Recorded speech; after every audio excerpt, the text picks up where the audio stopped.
Be ready, guys. 5 seconds. Start. The Industrial Policy Resolution of 1948 was good so far as it went, but unfortunately the spirit of it could not be understood or appreciated by the common man in this country. So a new orientation of this policy was given, and the Honorable Prime Minister, after his return from China, publicly declared that the future policy of the country, or rather the future pattern of society, will be the socialist pattern. That was further emphasized by the resolution passed at the Awadi session of the Congress and later reiterated by Sri Dhebar, President of the Indian National Congress. I am very glad to say that the spirit of it has been caught by the nation today. If I may say so, the nation has taken up the challenge for securing the socialist pattern of society. It behoves all sections, both inside this house as well as outside, without having mutual recriminations, to try and propagate in a sincere manner and establish the socialist pattern of society indicated by the statements of the great leaders of our country. It may be relevant and pertinent if I refer to a few sentences from the memorandum presented on the 4th June 1999 by our Prime Minister, who was the chairman of the All India Planning Committee, which came into existence when there was full autonomy in the states. On pages 39 and 40 of that report, he stated, "It is clear that the drawing up of a comprehensive national plan becomes clearly an academic exercise with no relation to reality unless the planning authority or those to whom it is responsible are in a position to give effect to the plan. If this authority is powerless or circumscribed or restricted and has limited activities, it cannot plan. An essential prerequisite for planning is thus complete freedom and independence for the country and removal of all outside control. This implies that the country possesses in itself full sovereign authority to take any measures, adopt any policies and form any relations with other countries as may seem best to its governing authority in the interests of the country and its people. National independence is thus an indispensable preliminary for taking all the steps that might be found necessary for carrying out the 5-year plan in all its various aspects throughout the whole country. At the present moment, it is clear that not only have we in India no national independence, but we are hedged in and obstructed by numerous restrictions, limitations, safeguards and reservations which block the path to planning and progress. Our plan for national development must therefore be drawn up for a free and independent India.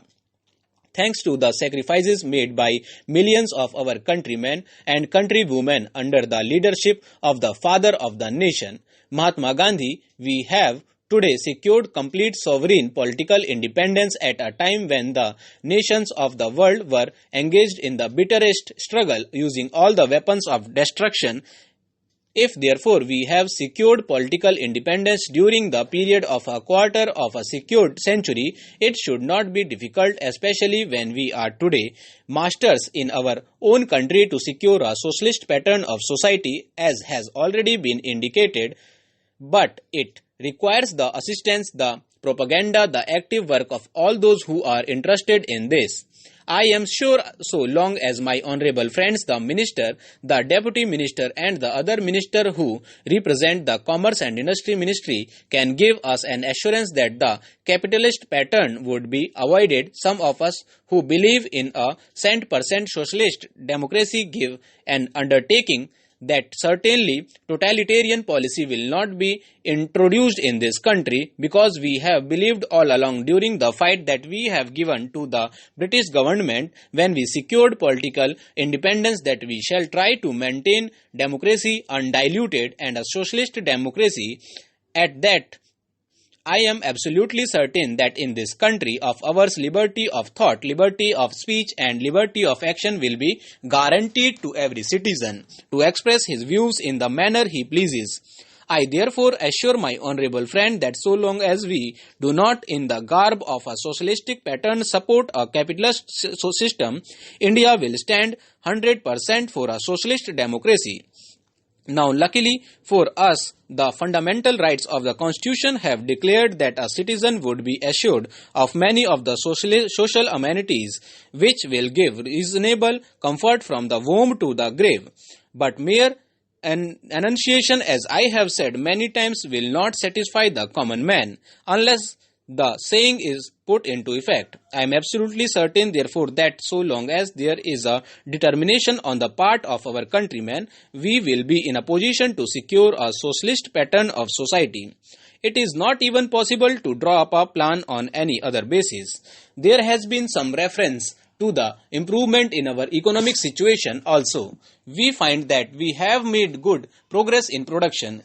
We were faced equally with a difficult situation so far as cloth was concerned. There was a deficit of food and there was also shortage of cloth. I do remember the scenes that we had to witness in several cities where people had to stand in queues for hours together for 2 meters of very ordinary cloth. But now the situation is quite engaged. We have produced much cloth and we are in a position to export cloth. During the British period, we were required to import cloth, but now we are in a position to export cloth. After partition, we were faced with the question of raw material, namely cotton. We had cotton mills, but cotton remained in Pakistan. Even that problem has been solved. We had placed before us a target for more production of cotton, and not only has that target been achieved, but it has been achieved in shorter period to the satisfaction of all people in the country. From this survey, sir, you will find that everybody should be convinced that we are making good progress in the realization of the objectives of the 5-year plan.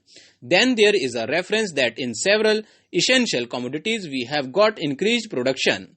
This cannot be denied. In spite of this increased production, I must admit we have not been able to solve the question of unemployment, but efforts are being made to ease the situation so far as this question is concerned. The main thing to which I would like to refer is that the President was pleased to say very plainly that so far as cottage industries were concerned, we have not been able to make good progress. As a matter of fact, very little progress has been made. If in this country we have to solve the question of unemployment, we must take very seriously to the development of cottage industries. That alone will solve this problem of unemployment. We want to increase production, but we want to take too much means for increasing our production as would be man absorbing and not man saving, as have been restored to by the Western countries. That alone will solve our problem to a very great extent. If we organize our cottage industries, if we take to the spirit of Swadeshi, I have no doubt we will solve the problem of unemployment to a great extent. Then, sir, a reference has been made to certain additional projects which have been included in the 5-year plan. There was a great demand from Maharashtra to include this project in the 5-year plan. A couple of years ago, there was a conference presided over by the colleague from the district, the present Revenue Minister of Maharashtra. He had presided over it, and there was a unanimous demand supported by practically the entire people from Maharashtra that this project should be included in the 5-year plan. I take this opportunity to congratulate the Government of India and the Government of Maharashtra for having seen to it that this project in Maharashtra is included in the 5-year plan.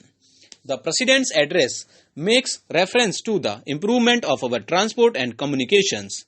Our increased production leads to the question of better transport facilities. The agricultural production is on the increase, but sir, if there is no betterment of our transport facilities, this increased production in agriculture will not be benefit the agriculturist. In my parts of the country, even now the situation prevails. The production there is on the increase, but the agriculturists are suffering on account of inadequate facilities of railway transport. I was glad to find from the President's address that the railways are thinking of opening even now new lines very soon. It has also been said that so far as locomotives and rolling stock are concerned, the manufacture of these is going on very satisfactorily, and we have made good progress in this respect during the last few years. Any nation can be proud of this achievement. Then there is a reference to the housing conditions. We can very well remember the scenes that we were required to witness immediately after partition.